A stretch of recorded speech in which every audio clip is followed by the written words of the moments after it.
The bustling city of Bukavu, nestled on the picturesque shores of Lake Kivu, woke to the unsettling and alarming sound of gunfire on February 16, 2025. This day marked a significant turning point in the ongoing conflict in the Democratic Republic of Congo as M23 rebels seized control of the provincial capital of South Kivu. The insurgents moved swiftly and decisively, overcoming resistance and establishing their presence throughout the city. Strategically important, Bukavu serves as a vital economic hub and a gateway to the wider region, connecting various trade routes. Its capture signaled a major advance for the M23 and sent shockwaves throughout the country and beyond its borders, raising concerns among neighboring nations. Following their takeover, M23 fighters wasted no time in consolidating their control over Bukavu, establishing checkpoints and securing key areas. They quickly moved to secure key locations including government buildings, the airport, and the Rusizi-1 border post, ensuring their dominance. This border post, linking the Democratic Republic of Congo with neighboring Rwanda, holds significant strategic and economic importance, acting as a crucial trade route.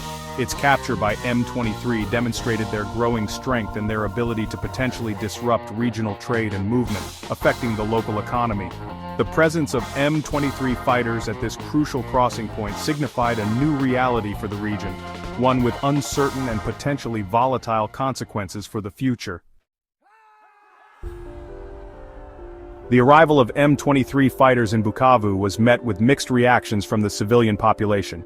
While some residents viewed them with fear and suspicion, others greeted them with open arms, seeing them as potential protectors.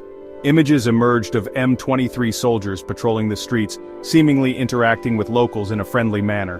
One particularly striking photograph showed a Congolese woman embracing an M23 fighter at the Rusizi-1 border post. This image, widely circulated in both traditional and social media, captured the complex and often contradictory sentiments of a population caught in the midst of a protracted conflict. The reasons behind the apparent support for M23 among some segments of the population are multifaceted and deeply rooted in the region's history. The M23 has often presented itself as a force of liberation, claiming to fight for the rights of the Congolese people against a corrupt and ineffective government. They have capitalized on existing ethnic tensions and grievances, particularly those of the Tutsi community, to garner support and legitimacy. Furthermore, the Congolese government's failure to provide security and basic services in many parts of the country has eroded its legitimacy in the eyes of some citizens, making them more receptive to alternative sources of authority, even those offered by armed groups like the M23. This complex dynamic continues to shape the region's turbulent landscape. To understand the current situation in Bukavu, it is essential to delve into the historical context of the M23 rebellion, a conflict that has deep roots in the region's turbulent past.